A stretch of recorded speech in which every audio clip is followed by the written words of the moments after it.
Maybe it'll switch over. La, There la, we la, go. la, la. It's doing I weird was training things. my voice for our session today. Hey, La, la, la. what is going on, everyone? Welcome to the Diogenes Club. I'm hoping that Substack decides to work for this one today because we were having some problems earlier on intelligent masculinity a little bit ago with Substack.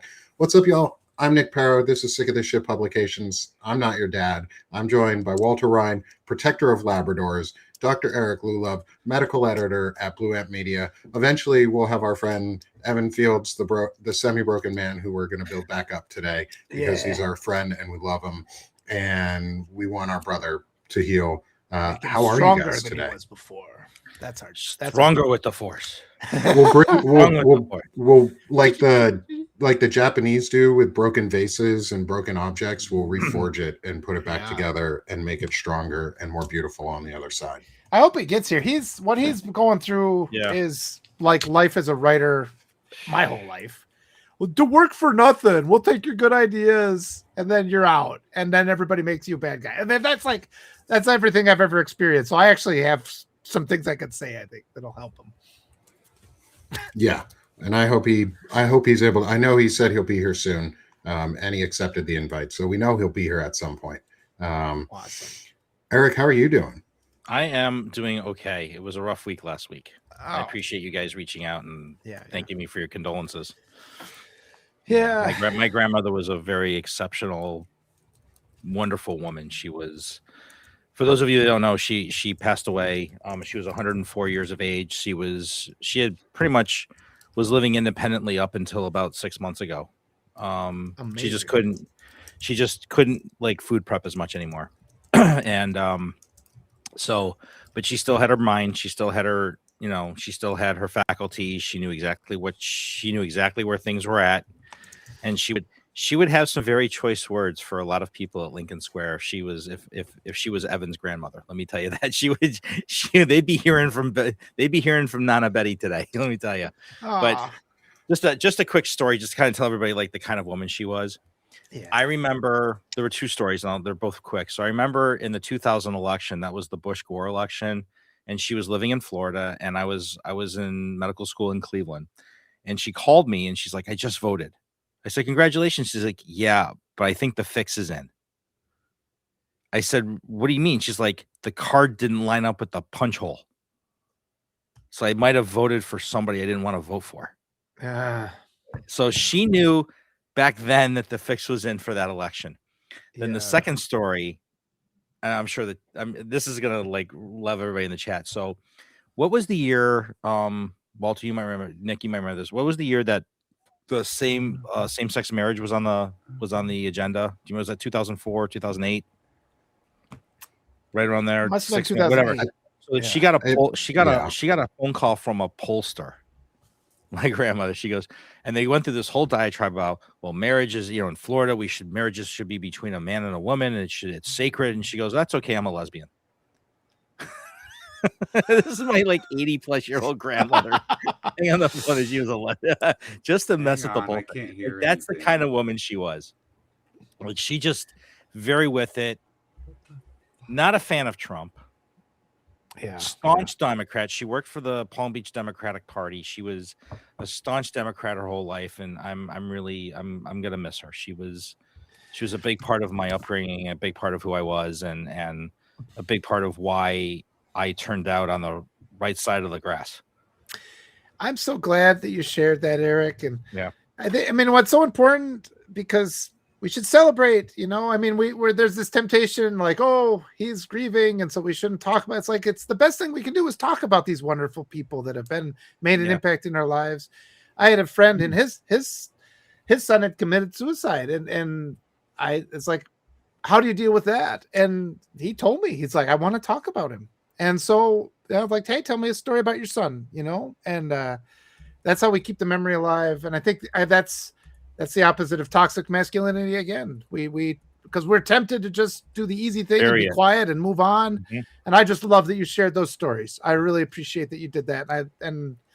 What you said, 104 years, right? I mean, she sounds like a character, and she had a great full life, and that's something to celebrate. And I think we should all have smiles on our faces, talking about this person. being happy she existed and not sad that she's gone. I had put a Substack post up with her, memorializing her with her eulogy with her photos. So if anybody wants to go look back into my feed, you can see it. But she was just a very remarkable woman, and she's definitely going to be missed. She was, she was a source of strength for my wife and I the last 25 years. We always made her a part of everything we did, and she just.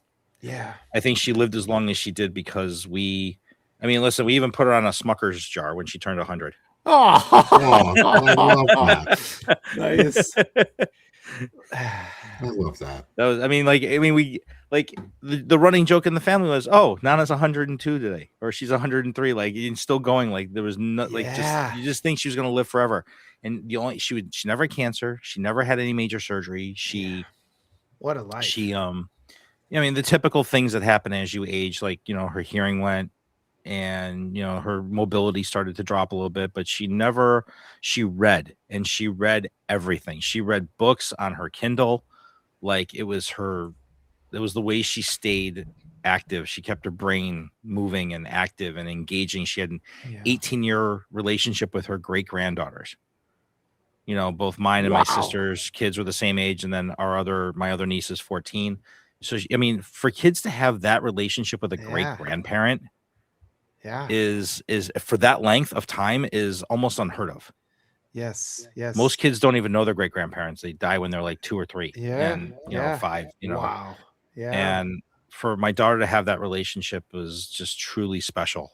And so, I'm happy that she went the way she wanted to go and she lived the life that she wanted to live. Yeah. And she did it her way. I'm really glad that your daughter got a great grandmother. Because my kids got have great grandparents that are still alive now too, and we always make a point. When we lived in Washington State, we always made a point to go down to my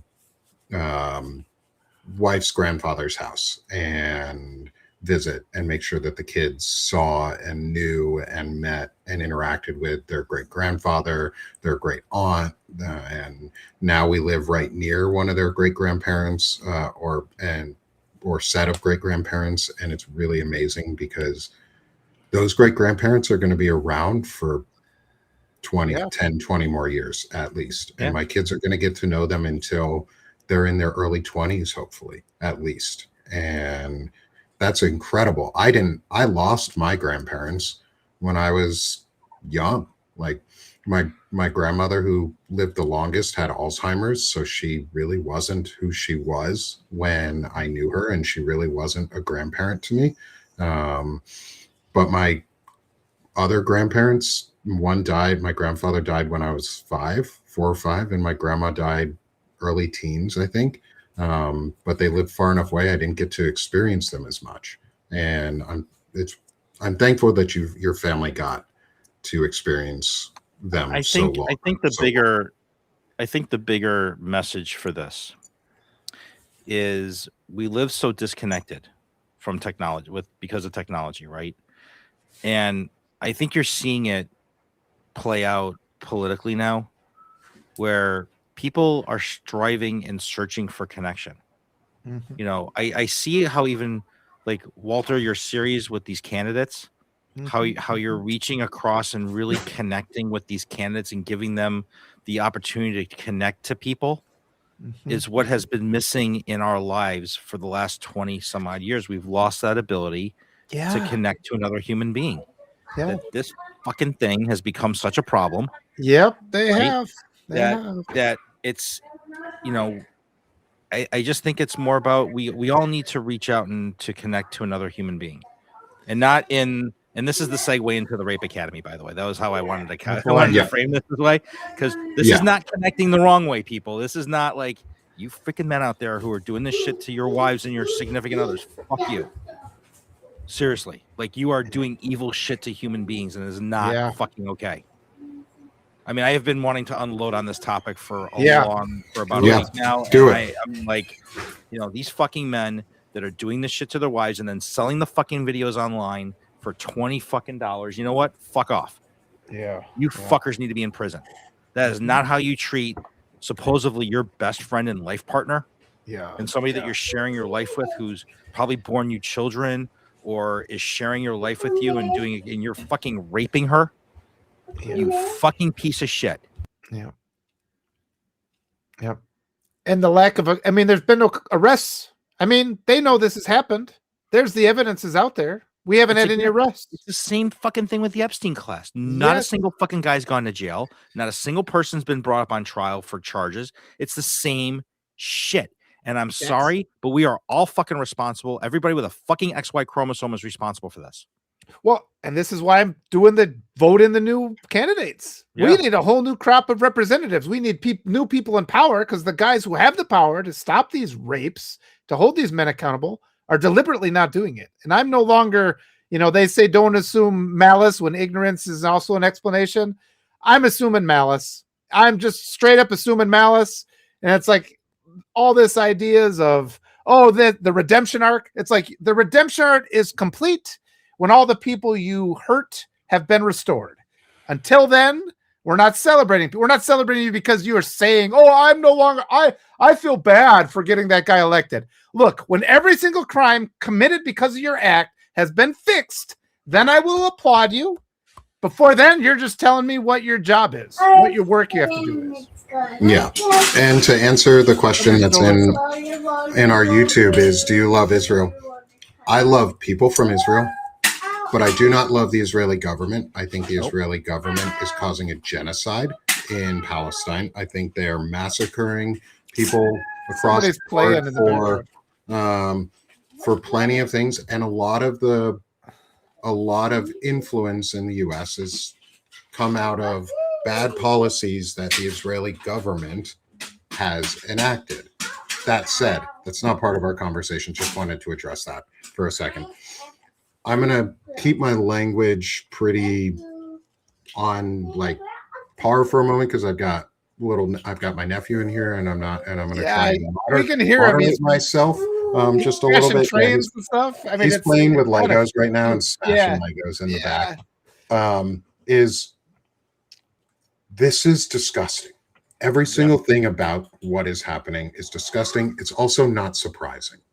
It's really, really, really, really, really unfortunate that it's happening. And I cannot say that it's surprising in any way, because our society has basically accepted this type of culture, rape culture, as culture in the US in a lot of ways. And it's really, really damaging to everything that's going on. And we cannot, oh, Evan's back. We cannot sit by idly while this is happening. Like, we have to be out there loudly. Oh, we can't hear Evan now yet, but Evan, we can see you. We can see you. Evan's having some tech difficulties. Yeah, it's one of those days. It's one of those days. We're gonna get him in here. The throwback Thursday, back to the Stone Age, where he's using those, two cups with a string between the two. Exactly. And yeah, it's all traumatizing and triggering for so many people. Yeah. And we have to be willing as men to be the ones who are going out front and be the loudest against it, because it's not women who need to stand up for what's going on. Yes, there are women who are traumatizing men. The percentage is like 1 or 2% of the crimes that get committed are by women. That. It's a feature among men. It's an exception among, it's so minimal that it's almost not worth talking about. And I won't say all men at the moment, but I will say that there is a majority of men out there who do not know how to behave in any meaningful, rational way as an adult, and they are hurting people because they have no concept of what emotions are, how to control themselves. They are weak, they're cowards, they need help, and they've been abandoned and indoctrinated into being some of them may have already been ready for it, but many of them were indoctrinated into being abusive pieces of garbage. So let me tell a story real quick here. And this is, so we had this whole thing's been triggering for like the last year and a half or so, or a couple of years, right? Between Epstein and then this whole Rape Academy thing. So I literally had a new patient on Monday come into the office, and I've been dying to talk about this.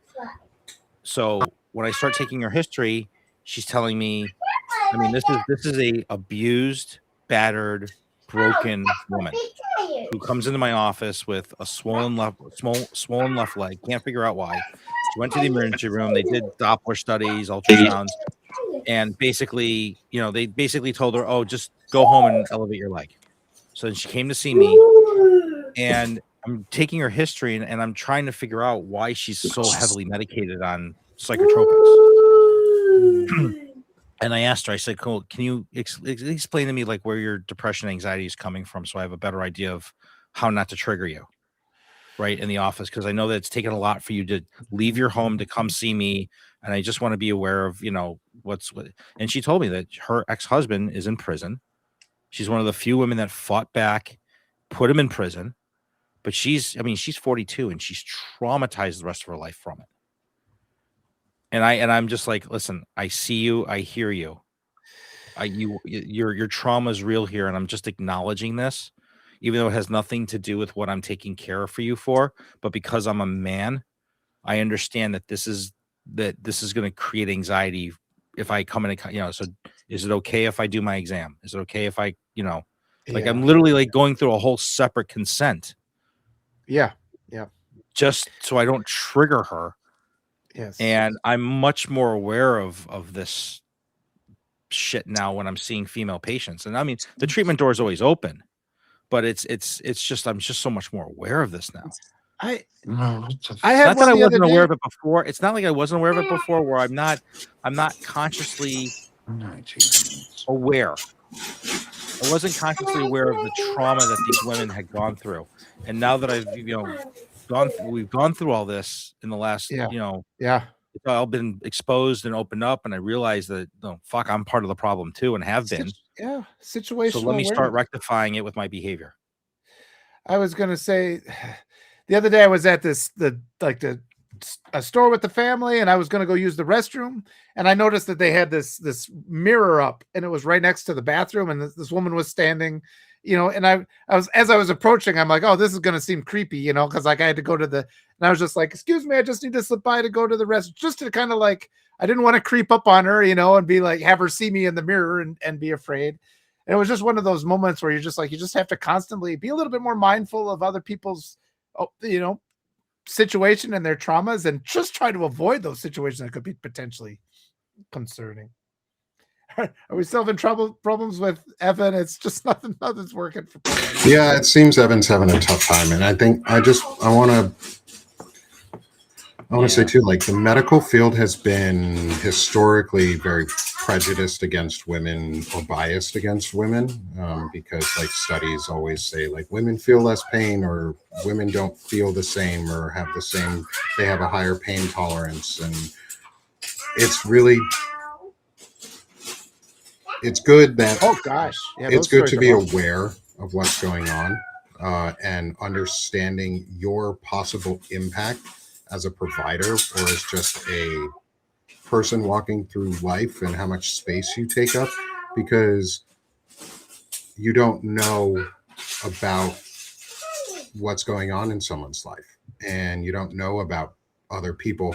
So you have to move cautiously and be aware of the space that we take up, so that we aren't taking up space that isn't ours, or demanding space that isn't ours, or traumatizing someone by our presence. And I can't walk around being like, I know I'm safe. It's like, you have to prove it all the time. And just by and I'll cross the street sometimes. I wrote an article about that, when I'm like, if I see a woman approaching, if I'm walking, I'll just go, I'll give her some space. They don't need me to walk right by her.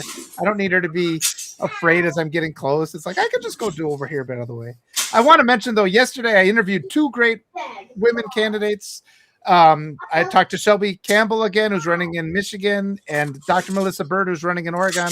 And that's actually been a lot of my response to this Rape Academy.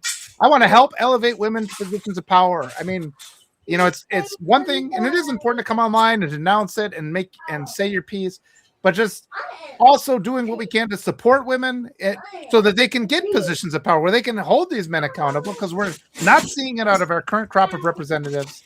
So I'm going to just continue to do that. I like being where this is my role in this, helping to elevate more women to these positions. And I think that's critical. Yeah.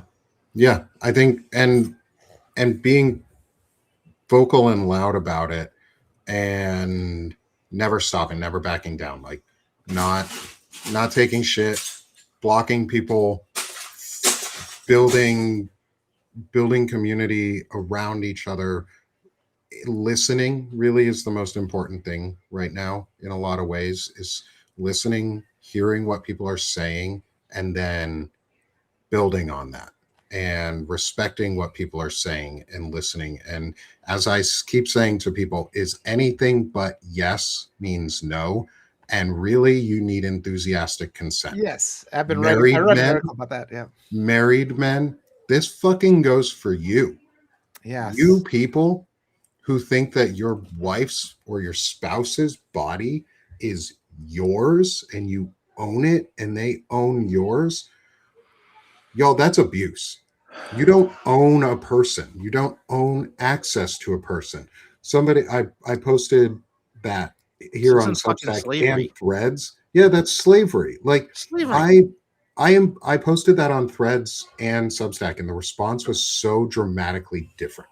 People on Substack were like, yes, of course, your body is yours. It's your choice. Like, you don't have to explain more why you would need added consent as a married couple. Like, I've been married for 11 years now. I celebrated my anniversary on Monday. Like, I've been married for just over 11 years now.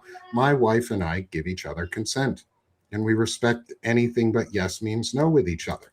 And people were like, oh, did your wife did your wife write this, or does your wife have your balls in a ball sack, or did your husband or boyfriend write this, or oh yeah, I bet your husband's boyfriend doesn't need consent. And I'm like, y'all, you guys are the fucking problem.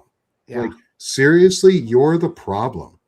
You're the problem doing things. And I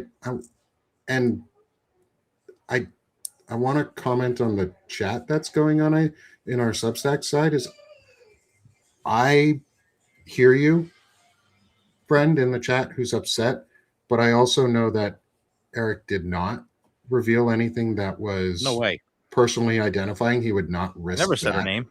as a physician and as a too person. And so, like, let's not make false accusations or false claims around what Eric is trying to do. He was trying to tell a story that is all too common and familiar to millions of women out there. Like, that's the standard. And we have to be able to tell stories without identifying people and how we respond to them, so that we can teach other men too and build a better system that actually has empathy and equity for people. You know, I just need to make a comment, and this is I'm not being like male chauvinistic, whatever. And this goes across. This is male and female. I don't when non-physicians tell me that I violated personal health information, that's not your job. My job has always been to protect my patients, as I've been doing for the last 20 plus years. I am more aware of the things that I say on here, even more so than in a restaurant. Okay, this is no different than being out in a restaurant. There's nothing that I said about this particular patient other than I gave her age, which could be generic. I could have lied. Maybe she's 58. Maybe she's 36. Maybe I just picked 42 for the hell of it. Okay, but that's the whole point, is that you don't know. It's an anonymous story about a patient. I didn't give any details or information. I didn't name specific medications. I just named a symptomology and a presentation. And most of it was about my response to it. So for those of you worried about my violation of a patient's HIPAA, that's not the issue. That is so not the issue here. And Susan, don't gaslight the issue. I know you're in the chat. Don't gaslight it, because I did not violate HIPAA. I know my business. I know the law, and I know more about protecting patients than most people who are not in the medical community. So with that, let's carry that conversation, please. Yeah. And let's keep moving forward, because we're trying to break down the fucking culture of rape academy. Mm-hmm. Like, we have rape academies right now. We have men learning and boys learning how to rape their partner or rape random people. What the actual fuck? Like, Yeah.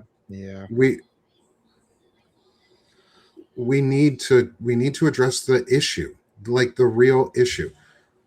We're not gonna continue this conversation down this No, rabbit this is hole. Eric gaslighting. Eric Gaslighting the wrong addressed it, and we're not going to be gaslit into something that didn't happen. And we have cultural rape academies, basically. We talk about this online rape academy, but if you want to talk about real cultural rape academies, go to a Christian nationalist church where they teach girls and women that they are lesser than men, where men are the final be all and end all, and they can do whatever they want because men have the inherent power to do it, and that women are lesser beings, and that when you bleed, you can breed, which means girls over the age of fucking 14 are prime targets for them. They don't believe those women have the same rights or values or equality or any of that. Didn't Dershowitz just came out with something like that where he said the age of consent should be 15 should or be something 14, like that? 14 or 15. Yes. What a fucking douchebag. Yeah, like, seriously. Can we talk about those? Can we talk about the fact that they're teaching boys how to be rapists and pedophiles through their churches? I want to ask just too. It's a really triggering and hard. So I think it's fair that we have these conversations. I'm listening to Susan too, because in other situations that's an important point. So let's just acknowledge that. But I agree with what you guys are saying, and I just want it's just so hard. This whole conversation is so hard, and just I guess I'm just trying to continue to work through that. But yeah, I mean, you'll read like a book, like a psychiatrist, right? And they'll say, hey, there's this case study. I've changed the details, but this is, that's pretty common, to just talk about these examples. And I know that Eric is always doing his best to try and change this reality. We are all trying to do our best. I do appreciate the feedback. And I mean, the three of us are sitting here thinking about this. I think that's really important. But yeah, we do have these. This is just a hard topic. And I think we have to work hard. And there's just so much work that we have ahead of us. Yeah, that's all I wanted to say. Yeah, I mean, listen, this is a plutonium conversation. Yes, that's what it that's really exactly I mean, it really yes. is. And this is the Diogenes Club. This is 3. It should be 4. We wish Evan was here, but the 3 of us have really tried from day one to really be inclusive in our thought processes, in our conversations about not gaslighting issues that trigger women. Okay. Mm-hmm. It's okay to have a conversation that can confront an issue and force people to think about an issue. But we're not sitting here bashing women. We're not doing the Joe Rogan manosphere shit here. We're not saying unga bunga women are property. We're saying the opposite that. We've all been saying that. Yeah. I think in the context of, like things like the Joe Rogan reality, where it is important to make this emphasis that even when we're talking about it, we have to be protective. And I think you were protective, but in so many other situations, it goes into being abusive, right?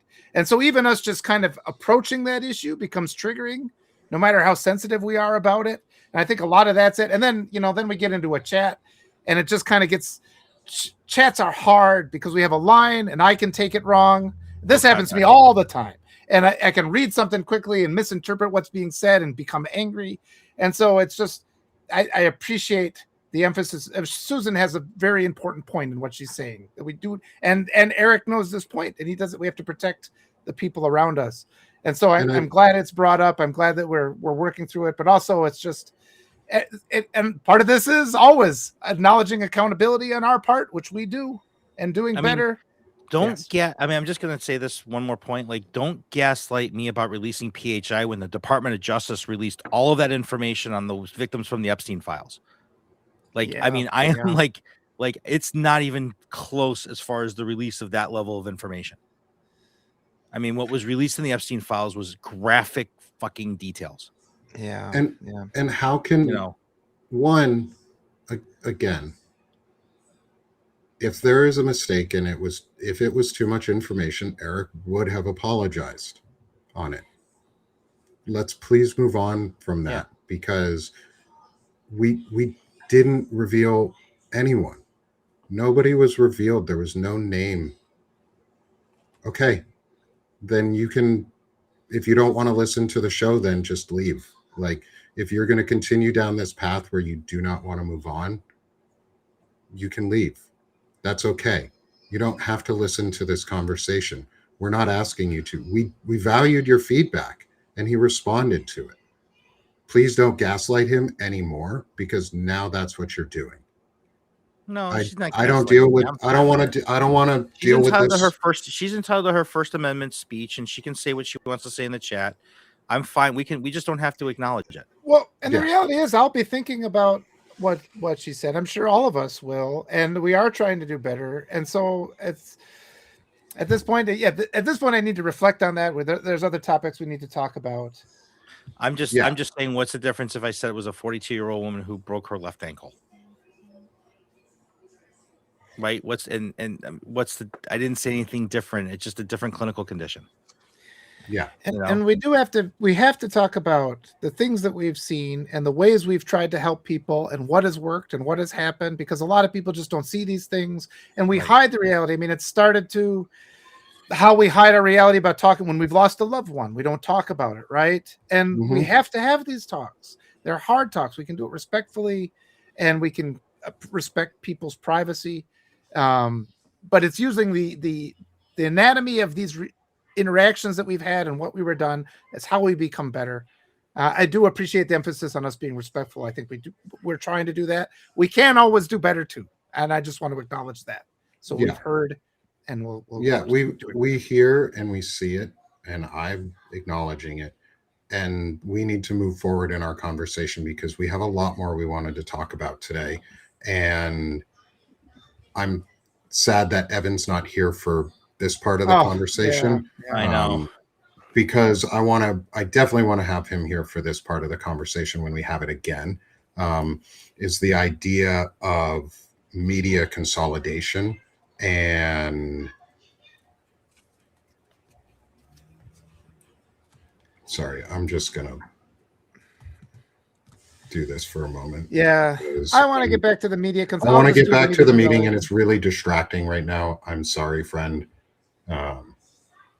But I needed to end that chain because it's a misrepresentation of what we were talking about, and I want to be able to move on. So what we're doing to move on is we need to talk about the consolidation and the conglomeration of things that are going around and the attempts to pull the ladder up and take all the life rafts and take all the life vests and leave us behind and leave creators behind who are working their asses off to do things or undervaluing the work that is being done. And this is why I'm upset that Evan's not here. It's been a rough week for our friend, and I wanted to use this time to be able to help us here too, and all of the others, and Evan himself too, is how do we move forward? How do we work together so that we don't need to continually go, well, big corporate media or conglomerated independent media, you need to be doing more. How do we get to the point where we just ignore them and stop caring what some of these larger platforms are doing and just build our own totally? Yes. Part of it is, Nick and I mean, part of it is what we can do is we can not subscribe to them. Don't give them money. Don't give them the ability to generate income by what Evan said is yanking up the ladder so that the independent creators can't help move forward. I mean, the only one that I know that's really truly helped anybody has been Joy Reid. I mean, I can't say the same thing for, Midas. I can't say the same thing for Acosta or Scott McFarlane since he came over. I mean, if somebody's gonna have to explain to me how Frank Figluzzi's worth the amount of money that they're paying him. And it's deliberate media control, Yeah. And I keep saying they've bought up all the small papers, they're doing everything they can, control the means of expression, the information that we get. Kids these days, this keeps coming up.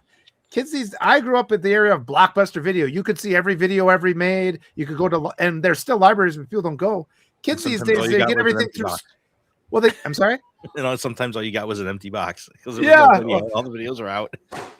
But kids these days, all they have these streaming services that predetermine like 5 choices in every group. So their choices are just so taken from them. And that we can see that. Those of us are old enough to remember libraries and go. You can see all of humanity's work, Today it's suppressed, and I've been doing these candidate interviews, the local newspapers, the ones and the websites that remain, they don't share the links. They don't want an informed public.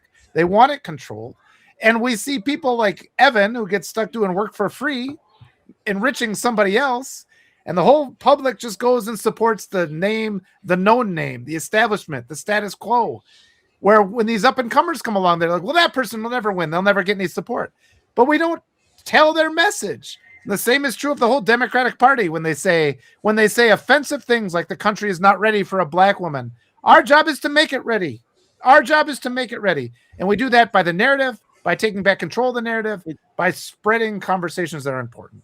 Yeah, I mean, Walter, you're the only one that's interviewing candidates at the primary level.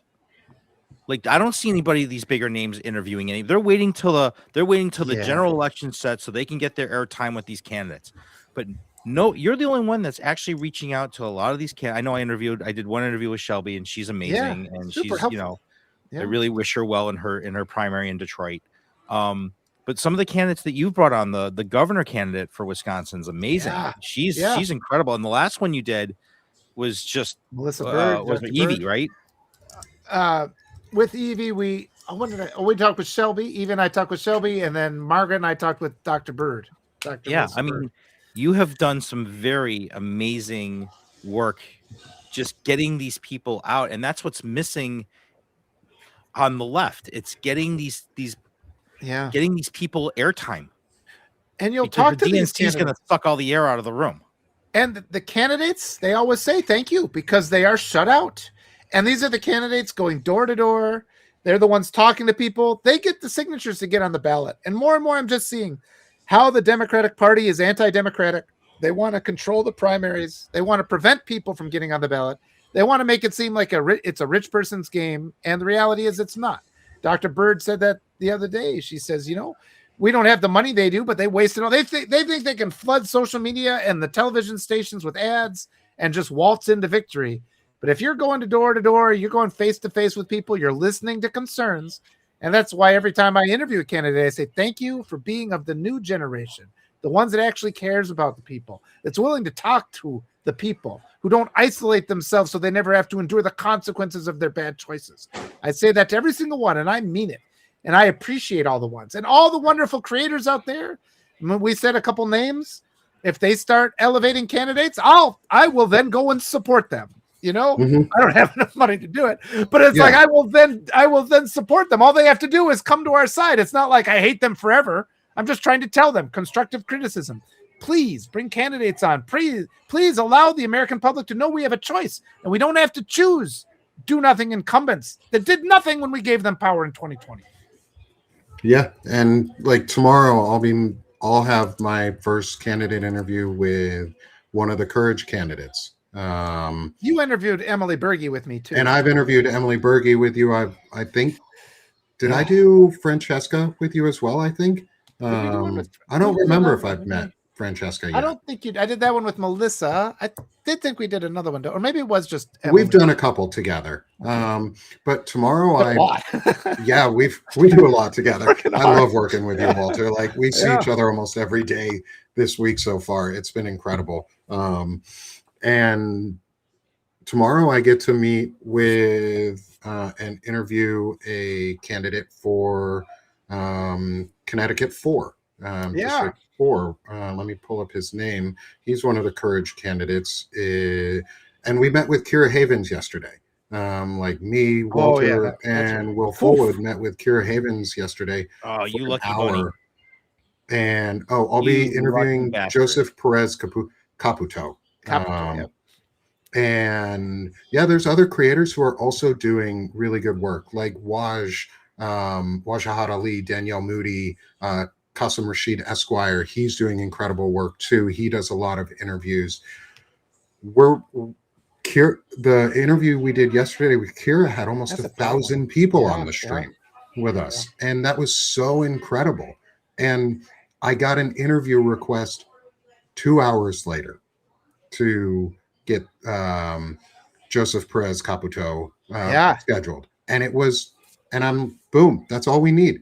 Yep. If there's anyone in our audience who is from Connecticut who might want to be part of that interview, please DM me. I would be happy to add someone from our audience. I know a couple people who I may reach out to just as general, like our friend Natasha is always an incredible person to have on an interview with us.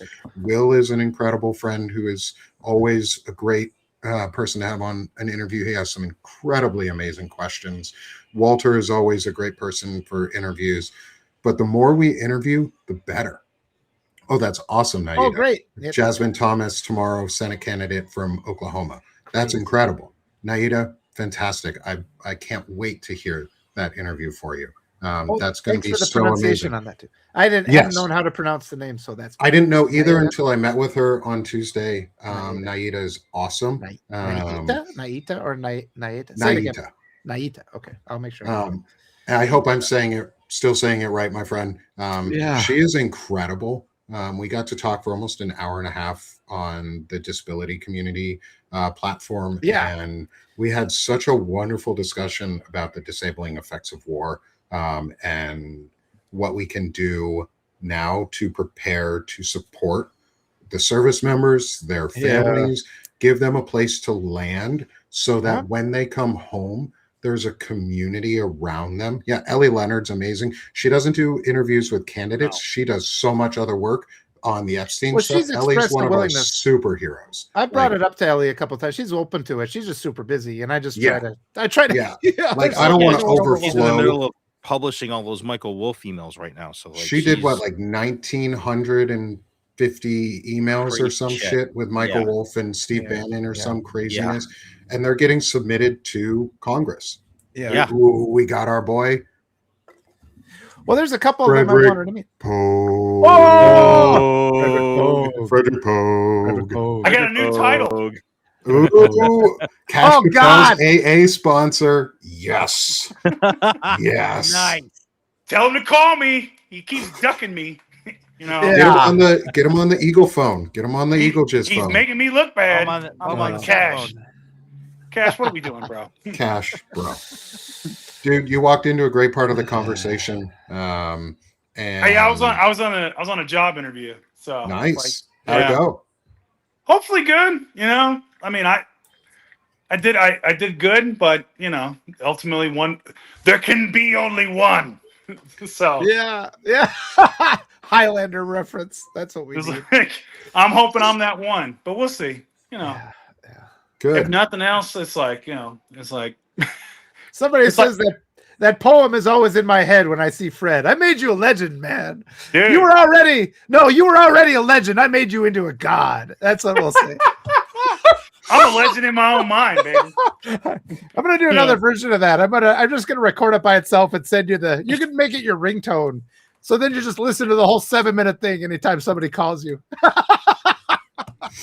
That should be your answering machine. Yeah. Just a long song with the background of chanting in the back. Frederick Pogue. I was so happy about that. That was so fun. Dude, it's Pogue, I'm like, Pogue. Man.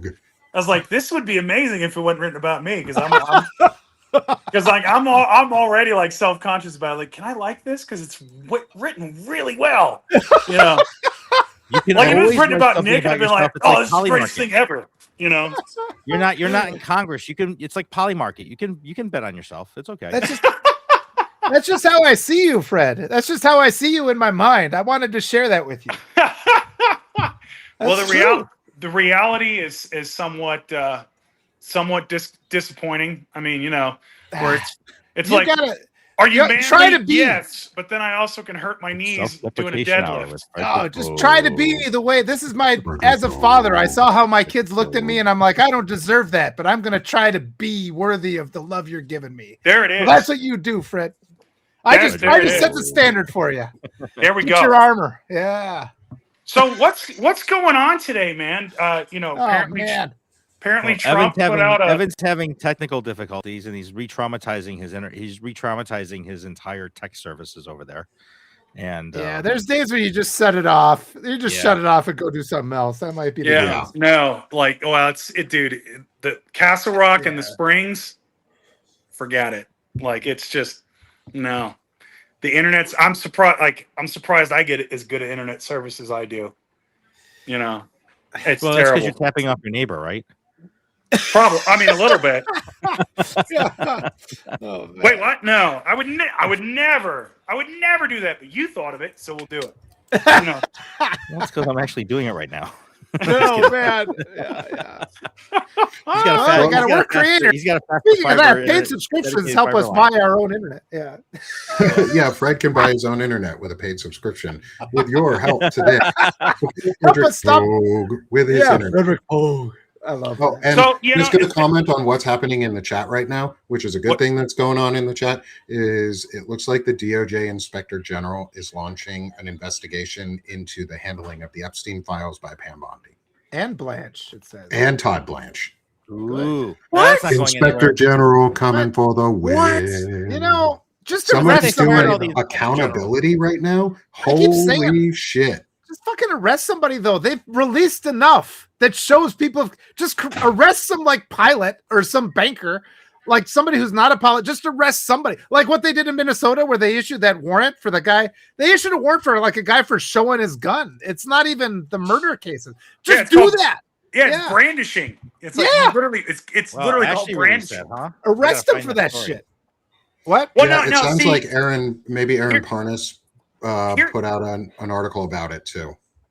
Well, no, here's the thing, guys. Yes, they may have, they may have R-worded children. There might even be cannibalism. But until we find out they took a penny from the take a penny jar that they didn't deserve, nobody can get arrested. Yeah.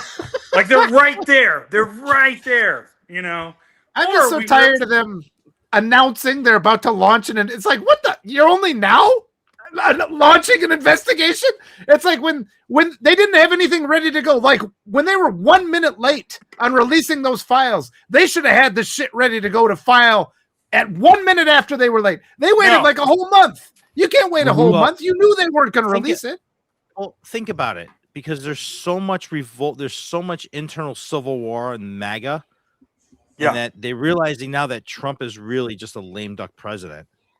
So there's nothing to be afraid of him anymore, right? His power is just, when you're at 32 to 36%, you don't have shit to Shinola to rub two coins together as far as power and control goes anymore.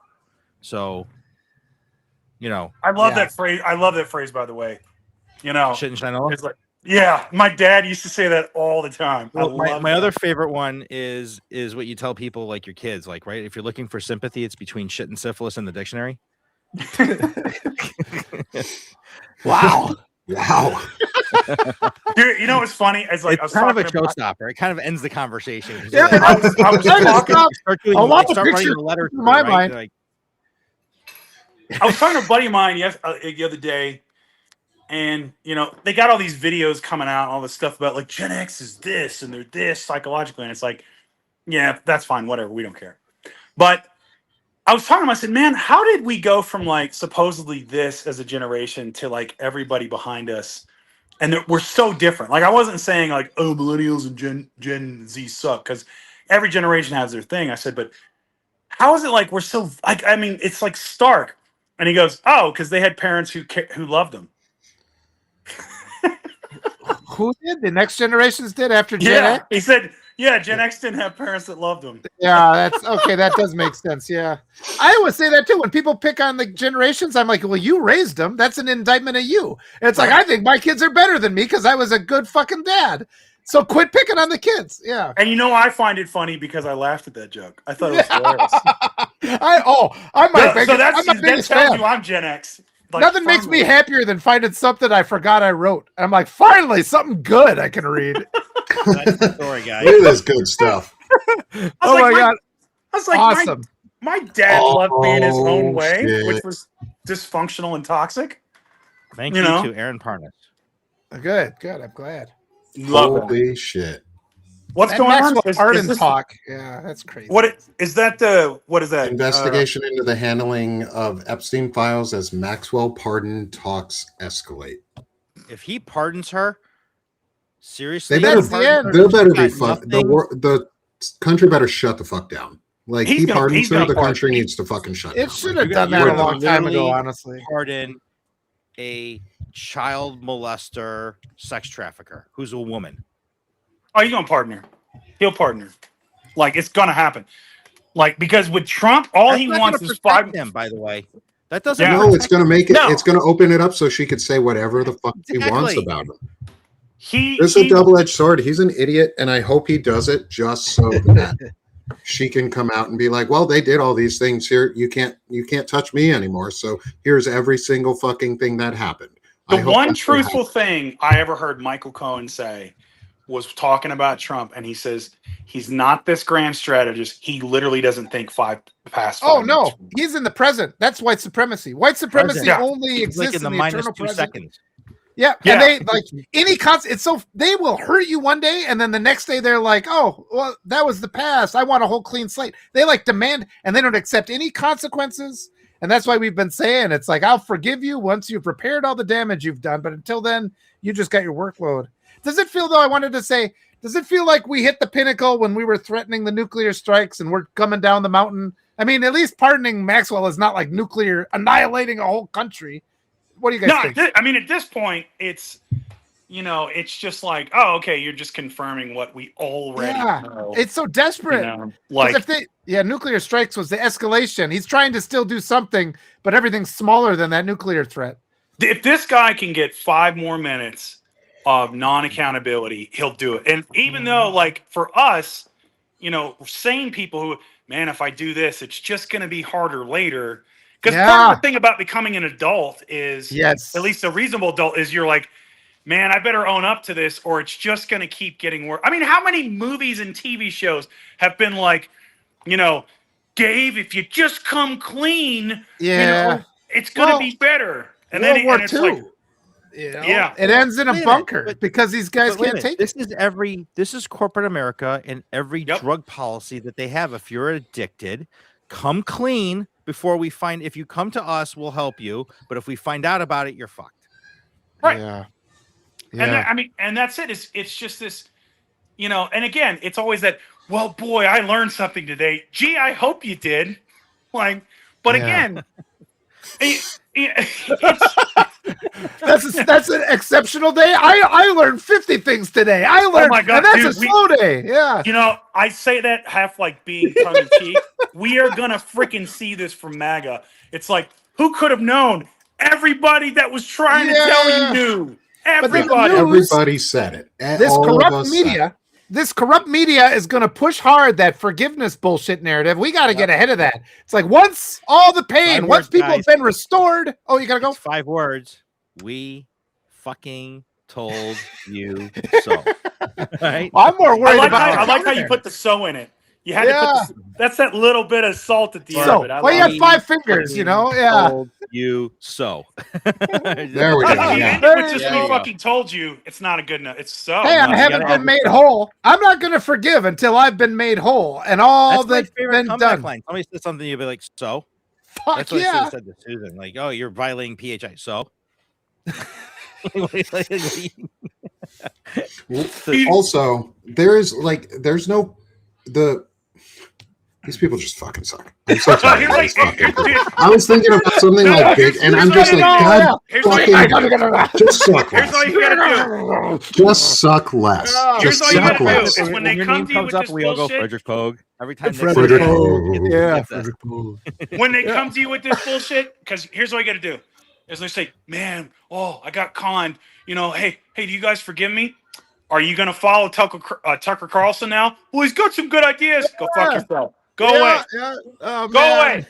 Yeah. Well, let's say I've I'll got listen two to your fingers, appeal. and you can look at both of them. No, Go you the guys. fuck away. Tucker that- Carlson, that shit is Because you know they will just find the dumb. next. They will find the next false prophet, Yeah. Well, the next Tucker's asshole, bet- so they Tucker don't have to is- change. He's betting. He's doing his own little poly market.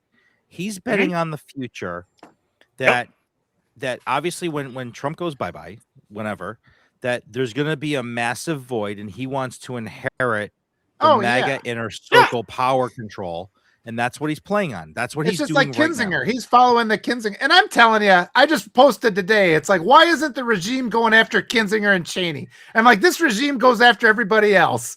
Why aren't they mad at those two? And it's like, maybe because they did the job that they were put there to do, and they sabotaged the J6 committee.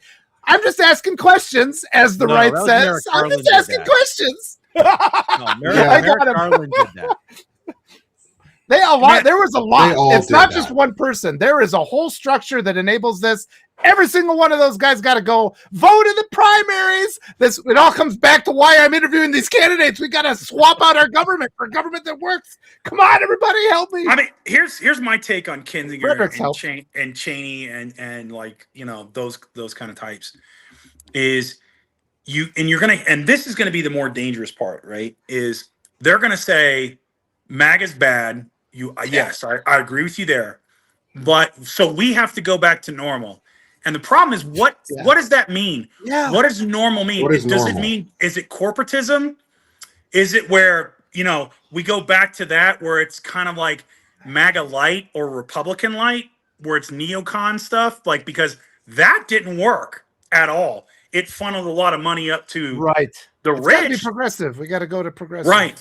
It's like, I mean, it's funny because if you describe exactly what FDR did, that's socialism. It's literally FDR. Eisenhower too. Like everything on Eisenhower's platform. If you describe the liberal consensus of the 50s and you actually have the temerity to put in like people of color and gays, LGBTQ and women, oh my God, it's communism. It's like, no, dude, we've done this. We've literally done this. We're literally just expanding the access. That's it. Yeah. That's all.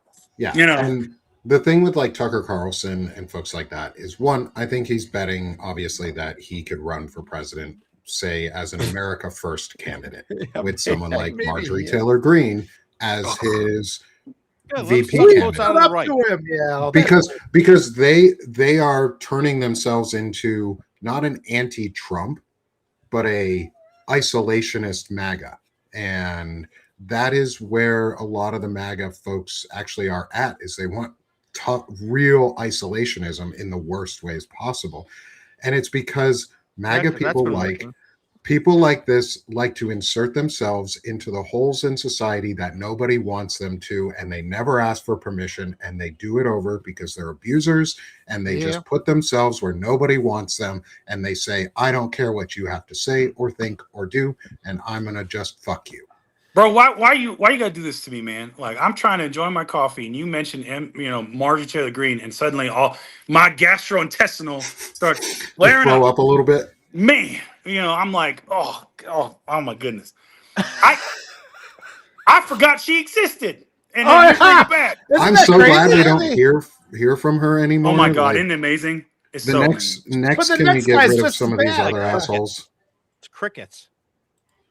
I'm literally gonna cry tears of joy when I see politicians get back to, well, that's why I want to pass HR 171, which guarantees access for biodegradable toothbrushes for homeless veterans. It's like I want to get back to that boring crap where it's just like, well, that's what we need to get back to, is we got to get back to policy talks and having conscripted arguments on whether or not we're going to spend $2 billion, whether because we want to give clean water to Alaskan Native Americans who are living in squalor and up there versus, giving $2 billion to Northrop Grumman to build another fucking missile. Right. I've been then- saying Right. so, we've got to force them, because we have this media that focuses on the spectacle of violence or the spectacle of absurdity. We need to focus on the enablers. They are the greater criminals. The puppet masters who send their foot soldiers to kill. And then they train up another group of foot soldiers. It's like we allow the media to distract us from the real problem. Oh, we held up Swalwell. Oh, that's taken care of. No, the pipeline that created Swalwell is the fucking problem. That's what we have to dismantle. And a lot How of many that more comes Swalwellers are in Congress right now? That a they lot. know? No, but yes, here's everybody who knew my- about it. Everybody with yeah, a picture of his dick on their phone. Also, like I put a post out, and I was very explicit in this post, and I said we need one male Congress member. I'm not asking a female to do it. We need one male Congress member to put his career on the line, because normally they would have to vote on something like this and just go on the floor and name them. Put your career on the line. Get censored. Get kicked out. Yeah. You, as a male, one male member of national Congress, needs to be the person to do it. Why? Because females, women, female presenting individuals, LGBTQ plus, the people who are being abused and harassed and tormented and beaten down are not the ones who need to stand up and be louder. They're already fucking loud enough. You are a male with the most privilege in the world.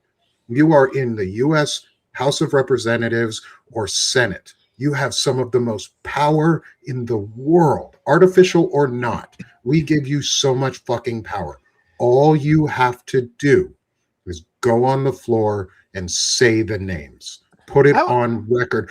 Don't ask for approval. Don't wait for approval. Just do it. And then they will all get in trouble. Well, yeah. Chair will shut I don't them give a down. shit. I don't give a shit. If you start naming, they can only stop you at some point, and you just go to another microphone. I don't give a shit if they gavel you out or how loud they are. Dude, have some testicular fortitude and sack up and go on the fucking floor and do it. End your own career to do it, because that's the right fucking thing to do, and it's the only thing you should do. Here's to your point, Nick. Remember when Cory Booker broke the filibuster record? And everybody's like, oh, yeah, you beat Strom Thurmond's record, blah, blah. It's like, why can't you do that reading the Epstein file?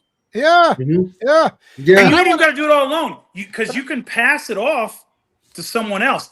Why can't Democratic senators just start reading? I'll tell you why. And this is an important point of emphasis, is that we have surrendered the media. And this is really important, because that is also part of it. But we also need to be able to protect these folks, because even if they go and speak it on the floor, you'll see the media just trash that person. And there is no alternative viewpoint, because the entire media is oligarch owned, the same people that owned our politicians. So it's so important for you guys to be here supporting us. We have to continue to grow. I mean, this is a fledgling. We're a seed, and they're going to try and shut us down too. When I was talking with Kira Havens with the citizens impeachment, we have disregarded the importance of the media. We have surrendered it. We've allowed control to be completely taken over. There's no independent film anymore. It's all these streaming services are the only people that make film. There's no movie theaters anymore. They're all closing down. Well, it's like we've surrendered our ability to. The documentary on Putin, remember, he couldn't get the movie made here. He had to go to Denmark to get that movie made. So there are independent filmmakers. They're just overseas. You just have to go to Europe to get it published and printed and the United States, and then that's an issue. I mean, it's the narrative is controlled here. That is our problem. I don't know about y'all. I mean, I'm not worried about being in the Epstein files. The only reason I might be in the Epstein files, given the timeline, is if him and Michael Wolff were talking about, yo, have you heard of this badass rant manager down in Philadelphia named Big Country? Like, I heard he's the best in the business, baby. Frederick. It's like, oh yeah, Big Country, man. He's the baddest man ever.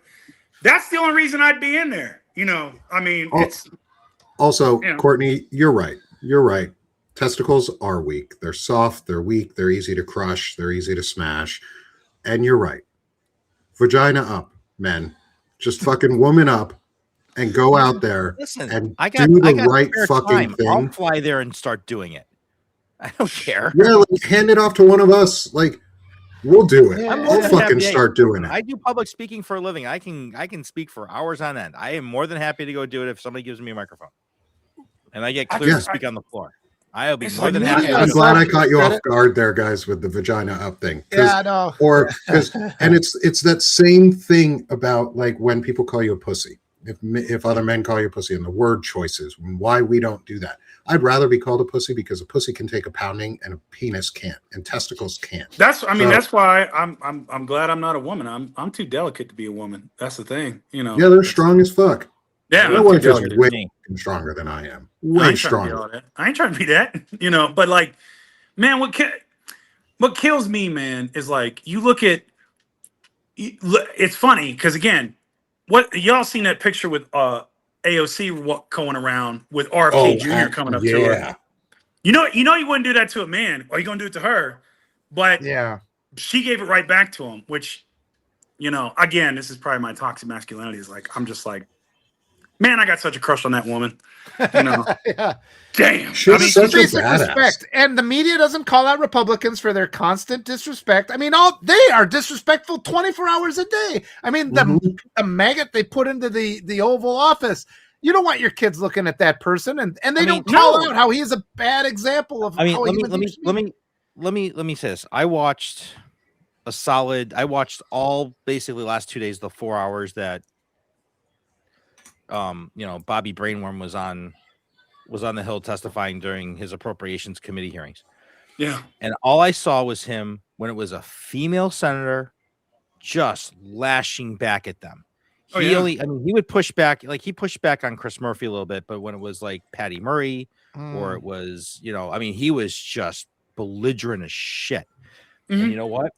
And then when it was Ashley Moody, who's my appointed senator, not elected, appointed, was like, well, Mr. Arf, we're so happy that you're doing such great things to make America healthy again and blah, blah, blah. And I'm so far up DeSantis's butt. And I'm so far. And because I'm running for re-election, I have to run so far to the right. And I have to be I have so far up Donald Trump's butt that they're going to need a CT scan to find me. Like, it's like, that's what this is where we are. And it's so condescendingly fucking disgusting that these people think they're not on TV talking where the American people can hear them. Like enough. They can rely on the media not to call them out on it. So that's another. And that's what it is. And that's why we're here calling out the bullshit. Yeah. But we're a little over our hour mark here. Yeah, we heard. Yeah, we're already over. We wasted too much time earlier with our other thing. Well, that was important. I'm glad. No, I think it was important to have the discussion, but I think it went too far because Eric, I feel like you addressed the point. I guess the other person didn't, and that was unfortunate. Well, she doesn't have a show now, does she? What happened? She doesn't have a show. What did I miss? Let's just leave it. Yeah, he's out there. Frederick Poe. Fred's like, what did I miss? What I miss? I got a graham cracker now. What I miss? I just think it's. We're talking about tough issues. Sometimes it can be inadvertently triggering. We can get responses in the comments that kind of get out of hand. It was one of those type of things. Love and respect to everybody, and I'm going to sit with what she said, and I fully support Eric. For what he said, and it's just we can always do better. That's really ultimately what we're here for. So, man. I mean, dude, it's we make mistakes and we fix ourselves. Yeah, you give your opinions, and it's like it comes from a good place, and it's like not everybody's going to agree with everything that you say. So we have tools tableside. All we can do is hear and try to do better, and we express that, and then try to. I try to practice accountability every day, and I always wish I could do better. Yeah, and we're not dismissing any concerns of PHI or HIPAA or things like that because those are serious. But Eric knows what he said, and we all heard what he said. It's and fucking recorded, everyone really. in the audience was there, even acknowledged, that was, it was taken out of hand or taken too far. I just want to recognize all the stuff that's out there that people are dealing with. Yeah. Dude, if it makes you feel better, I kind of had like a moment like that today where I put out a post, I put out a note where it was a picture of AOC with RFK. I said, damn, man, this is like, and it is to me. It's like, I was like, this is sexy as fuck. I love this because I love confident, like passionate, take no shit, stand on business women, right? It's just, and it was like I had one woman comment, and she said, you know, it's like, oh, you're sexualizing her. I can't. This is a betrayal. You know, I used to trust you, and I took it down because I was like, man, I don't want to get into that conversation. And I see where she's coming from. Yeah. Right. I get, but, and the thing about it is, man, with this kind of topic is, and again, this does go back to the patriarchy, is it's like, I'm a heteronormative male. I'm attracted to women. There's a difference between sexualizing a woman, right? Where it's just like, oh yeah, she's hot because she has great ass. She has great this, blah, blah, blah. Or it's like, hey, she has these traits that I find sexy. Like she's competent, she's smart, she's this. And again, not everybody's going to agree with that take. And there are going to be people that have been traumatized by the patriarchy and that have been sexually objectified that are going to be like, that's pretty foul, dude. It's like, I can see where they're coming from. Yeah. As a and writer, sometimes it's not worth putting it out there because it's not you don't want to have to make yourself seem like that person who's defending terrible things, even if you know that's not what you're doing. Fred, before we got to that point, we were talking about, just as a summary, we were talking about like I was talking about my grandmother and then it went into like how, like, because we were able to talk about people that mean something to us when we've lost them, that it's important to talk about that. And then it went into, from there, I was talking about a patient of mine who I'd seen in the office, who I was very careful about not triggering her depressive state due to having been sexually and abused by her husband, who's in prison, her ex-husband. Right. And I was telling that story, and one subscriber, person in the chat, just thought I was overstepping the bounds on PHI, and I wasn't. I never mentioned anything personal about where you could identify her, but she just would not stop. But the point being is that if we can't have conversations that are confrontational, and if we can't have conversations that are really poignant, right? And if we as men and women cannot get to the same point where we can have it without sexualizing it, stereotyping it, gaslighting it, and it can just be about what the subject is and how important it is to discuss it, so that we all understand each other better, and that we're all on the same page moving forward, so that I can say definitively that the five of us, I'm going to throw Evan in here because I know Evan doesn't feel this way, doesn't feel the opposite, that the five of us that we've had and all the people that Nick's had on the show, I know you interviewed Chris earlier, and everybody that's been on the show, Kazem, Waj, everybody that's been part of the show, we all feel the same way about this subject when it comes to the abuse of women. Let me make this very painfully clear. Okay. There is not one of us that has been associated with this show or any other platform that we participate in where we believe that anything that these women have gone through, or any woman has gone through, and that includes spouses and girlfriends and wives and significants, should ever be subjected to that level of abuse, to any level of abuse whatsoever, period. Hard stop. Period. Yeah. And I mean, I think, it's funny because, dude, I have worked for a digital creator, I'm not going to name who it is, that would take stories of people that were in the public domain and monetize them and make money off of retelling and changing details. So much so where one guy literally was like, he's like, dude, I'm an Iraq veteran and I'm still alive. And like, I can't believe you did this. It's like, you didn't even ask me. You didn't even talk to me about it. And you're making money off of it. And it's like, legally, oh yeah, he could do it because it was in the public domain. Wow. But it's still an asshole thing to do, like that's not even close to what you did. Right. Well, he's literally naming these people. He's literally saying, this is who this is. And this is his story. This is what he went through. And it's like, no. And I just want to say too, there's always times as a writer, I say something, it's not what I intended. It comes across wrong, bad word choice. I just ask, I'll correct that. I'll take it down. I'll do better the next time. And it's like, we are all on the same thing. Yeah. It happens, man. It happens. Yeah. It's not my fault I have a crush on AOC. She's amazing. What am I supposed to do? Fred, promote the hell out of yourself, sir. I'm actually, I did tell another fib. I am not Cash Patel's AA sponsor, but I am a Substacker at Mrs. from Middle Aged Man. My name's Frederick Pogue. Frederick Pogue. I also, I'm also waiting for the breakup post from AOC so I can slide into her DMs. Oh man. And he's an man. opportunity. I'm sorry. ladies and I'm sorry. I'm trying to shed some of this, but she's so amazing. Yeah, she's amazing. She is a badass person, like badass stalking human me? being. Yep. Are you stalking me? Listen, Listen, she's a very strong, independent woman, and God bless you for feeling the way you do, because we should all have strong, independent women that we care for in our lives, like my grandmother. Oh yeah. Oh my God. Yeah. 100%. Yeah. Eric, And my promote wife. yourself, my friend. Yep. Dr. Eric Lullove, medical editor for Blue Ant Media. I am not an AA sponsor, but here there's openings. There's like a lot more openings. That Frederick's starting a new company, so I think I'm going to sign on to be, Doucheweiss's, AA sponsor. But we don't have an NA sponsor, though. We have a Gambling Anonymous sponsor. Who is the congressman that's got the three of them that just got busted for poly market betting on themselves through what was it, the other site?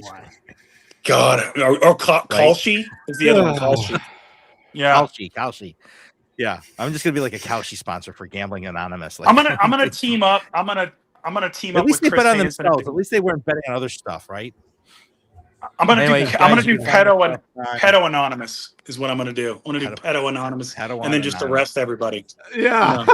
So Melissa Corrigan put up something about that. Like somebody put up a site for women to be able to name their abusers. Yes. They took it down. And it got taken down. Yeah. Yet we have online fucking rape academies. Yeah. That's some. We need to turn bullshit. Walter Ryan into like an angry Chris Hansen, and do pedo anonymous. Is what we need to do. I don't know why it has to be me, but yeah, okay, I guess I will. We'll go with Because you got this like powerful angry thing, but it's not like hateful angry. It's like joyful passion angry. It's girl dad anger. That's what I got. Yeah, it's girl dad angry. You're like you have anger. this righteous fury behind you, like you're chaotic good in all the best ways. Oh, that's nice of you to say. Walter, promote yourself too, my friend. Jump on over to I'd Rather Be Writing here on Substack. I love just help me. I'm trying to promote. I've been saying it's like in wartime, the textile factory starts making, instead of baby clothes, they're making uniforms. So I'd rather be writing, but right now I'm interviewing candidates and we're giving people a choice. And you guys do have that power. These candidates are wonderful. They're sharing the clips and they're helping promote me so I can promote them. Collectively, we all get together. All of you in the chat, you can help just get more people on board. Get to know these candidates and believe in it. Believe in your power, the power of your vote. Vote your heart in the primaries. Get out there and get other people to go out and vote in the primaries. Because the establishment is scared shitless. And the legacy media wants us to disregard the primaries. Oh, that's a done deal. Nothing we can do about that. But this is why we play the games. Because even though you're a 50-point underdog, once the ball's in your hand, the most amount of touchdowns win. And that's what we are looking at right now. We're in it right now. This is the moment. We can completely reform our government. We have a unique opportunity because so many representatives are retiring. People are pissed off. They're not having it. Vote in the new people. Come and help me support them. I love all you guys. I'll turn it back over to Nick. Thanks, brother. And come support me if you can here at Sick of the Shit Publications. I have an interview tomorrow on the Banner and Backbone side, but just suck less. Like I said, I have my first candidate interview tomorrow with Joseph Perez Caputo for Connecticut 4. And the more and more that we do these interviews, the better. Yes. We are going to change Congress because the courage candidates they're organized. Are in a quarter of all House races across the country. Yep. If we win a quarter or more of the U.S. House of Representatives with progressive courage candidates who are willing to do what is needed for the people, with the people, of the people, by the people. Emily Berge runs for the people, is of the people. Yep. I'm excited to interview more people and see them. When we get a quarter of the House of Representatives, we're going to change the fucking country. Yeah, and that's half all the Democrats. That is the Tea Party moment of the Democratic Party, but better. Can't see it. Take it down. Lower. I don't see what we look. What's going on? Oh, oops, sorry. 1 second. Sorry, here we go. Guys, this is it. Donald Trump, Oh, second term, yeah, job yeah. approval rating down. But he's More not and even the more. enemy. He's not even the He's enemy. not even It's the all enemy the anymore. enablers. But this He's is the just the guy trend. who gets the headlines. Remember, we follow trends, and the trend line is plummeting. Plummet. Yep. Perfect. And Remember, he's minus 68 on the economy right now. Wow. Oh, wow. Awesome. Ashley, you'll have to remind It's a- me it's who a you're golden talking about age. there. It's But a golden age. it No, is. just the administration is. You don't recover from numbers like this. I don't care who No. you are. You get impeached, convicted, removed, and sent to prison for numbers like this, because this is how we get a 40, 50 seat swing. Well, plus he's if we illegitimate pick up anyway, I think. 50 seats in the House plus the Senate, I think we can we do win. 70. We could do more. We're at a 30% margin right now, pretty much across the board, of increase towards the Democratic Party. Not because people like the Democrats, but because there are candidates worth voting for. Actually, And I we're want you gonna guys get to them see out this. there. This is really huge. Okay. Look at the trend line. The last 3 months of Lower. last year. Lower. I can't see. This is the Republican numbers. Oh, I gotcha. Look at the numbers. Look Wow. at where it's dropping to. Wow. I love it. I love that. 93. I mean, he's lost From and 90 it's to not major 25. but when you go from 93% in August of 25 down to 89% by December, and I think it's even less than that now, when you're peeling off your base, Yeah, we need You to know, numbers. and then the number of independents are. Oh, the independents are furious. I mean, independents have gone from 35% approval in August down to 25 in December, and this isn't even this year. Yeah. This is just last year's data. I mean, it's bad. I mean, it's bad. I helped with that, by the Good way, for when I became an independent. So I'm like a 100,000th percentile. That's You're helping. part of the solution. Yeah, Fred's being Oh. part of the solution. All right, gentlemen. All right, all. Let's go have a great afternoon. This Thank you, has been an everybody. Appreciate you incredibly guys. fun. Yeah, this has been fun for the Diogenes Club again today. Frederick. We're going to be. I think Frederick is going Oh, to be yeah. be coming back more often with us, off and on here, because we need Frederick Pogue. This is not a in our word that applies to lives. Frederick Pogue. The Frederick Pogue moment of our day. All right, y'all. Let's go have a fucking great afternoon. Everybody, go rock it, because we're done being sick of this shit, and now we're doing this shit. So let's take care, all. Thanks everyone More for being women here. in power. Smash that heart Have fucking and hit the enough shit. subscribe. Bring the women. Thank you. Thanks, y'all. Have a great one. See you guys. Thank you.